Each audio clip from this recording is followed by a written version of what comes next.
Hello, I'm David Vandiar, Director of Membership and Communications for the National Fire Sprinkler Association, and I'm joined here in the NFSA studio by Vickie Pritchett, who's our Director of Public Fire Protection. Hi, Welcome, David. Vickie. How are you? Glad to be here. Thank you for having me. We appreciate you taking time out of your schedule to be here. Vickie just recently had the opportunity as a part of a coalition of a number of fire protection interests to testify before the House Science Committee. Vickie, tell us a little bit about how that all went, how that came to be.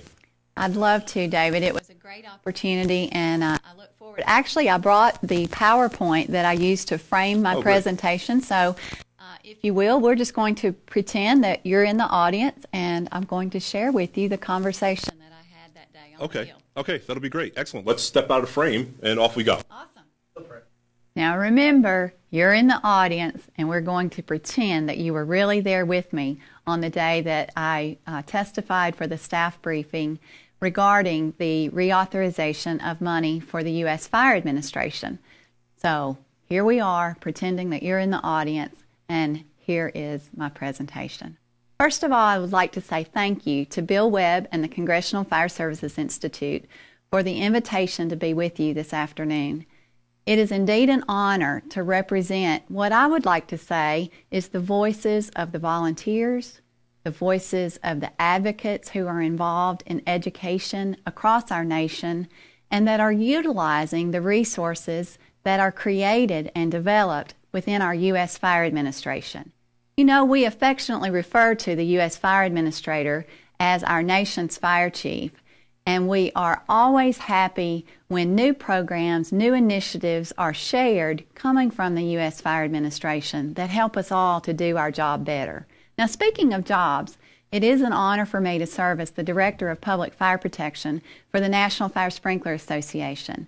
It's a role that I relish because it involves working with national organizations across the land that are engaged and involved in education regarding the value of fire sprinklers, what fire sprinklers can do to help a community plan for the future, to have citizens protected with built-in fire protection is indeed possible.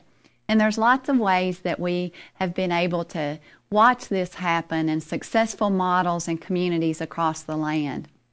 You see on the opening slide some of the logos that mean a lot to me, from the Home Fire Sprinkler Coalition to Fire Team USA, Common Voices, the National Fallen Firefighters Foundation, the Phoenix Society for Burn Survivors, the Fire and Life Safety section of the International Association of Fire Chiefs, and I saved the best for last, perhaps, Pleasant View Volunteer Fire Department. You see, I serve on the volunteer board of directors for my local volunteers, and it is within that role that I've probably learned some of the most meaningful lessons regarding fire sprinklers, how they can help us build a better and safer community, and how we can all work together utilizing and leveraging those resources. But back to the U.S. Fire Administration. It is indeed important for leadership to begin at the top. Now, how long have we known this? Actually, a long time. In 1973, a report called America Burning was released. And within that report, the Commission on Fire Prevention and Control made a great beginning. And I'll step away so that you can see this slide as it becomes totally revealed. And I would ask you, which one of our presidents made this statement, talking about the prevention of fires and what we can do as advocates and citizens? It was none other than President Richard Nixon on September 7th of 1972. Within the report, the goals and objectives set forth within America Burning are just as relevant today as they were some 40 years ago. And you will note that the importance of educating the American public was set out as one of the main goals and objectives. So here we are today, still educating and still sharing resources. The U.S. Fire Administration has an awesome new program, a call to action, if you will, that has just been released, and it's called Fire is Everyone's Fight. Within this campaign, there are resources for local fire departments and community activists to utilize the facts, the statistics, and all of the available resources to educate the public, the citizen, Mr. and Mrs. Smith, regarding the fire problem and also the solutions that exist. Another way that the U.S. Fire Administration is important to us is within the National Fire Academy. This is a perfect example of education developed at federal level that then goes to the state level and ultimately to locals, making a difference. There is an importance of new courses, cutting edge with latest information and technology, best minds plus best practices plus best outcomes. These are developed and shared through the National Fire Academy Network. Now, I'd like to share with you a little story regarding a National Fire Academy class that made a difference to my community, Pleasant View, Tennessee. We're located just outside Nashville, a rural community, population 3,648, I believe, as of the last census. And in the year 2000, the local fire chief there, Chief Shane Ray, traveled to the National Fire Academy and was a participant in the executive planning class. During that class, he learned strategies and techniques for how to plan for the future, and he had to select a project. Well, Chief Ray selected the project of implementing a fire sprinkler ordinance within his community that would require all homes newly constructed to have built-in fire protection. Regardless of square footage, you build it, you protect it, was the adage that Chief Ray shared all those years ago. Now, through education, we were able to see that actually become reality in Pleasant View, Tennessee. As a result of that, we have decreased taxes. We have lots of good things going on within the community. The homes that are being constructed are protected, and quality of life is greater as a result of that. And the other thing that we've recognized is that we've been able to enjoy those sprinkler saves. The fire sprinkler ordinance was passed in 2001, with it going down to the residential single-family level exclusively in 2005. And so here we are, all these years later, able to share stories of how fires have started and the fire sprinkler, one head, has activated to put that fire out. We could not have made that happen without the education that our fire chief was able to gain there at the National Fire Academy. And taking that home to put that in action was the key. Another thing that's important to note is the resources and supports from all of the various campaigns and documents that come from the U.S. Fire Administrator, whether it is a statement in support of residential fire sprinklers, to coffee break training that provides technical information, to a residential fire sprinkler activation report, and all the way up to the latest information regarding smoke alarms, what you need to know. Again, the U.S. Fire Administration is our go-to resource to have this educational material. Another group that has made a big difference for us is Common Voices. And the one thing that I can say regarding this group of advocates, which have all either lost a loved one or are a burn survivor themselves, is that bringing that real life story to you as a policymaker makes all the difference in the world.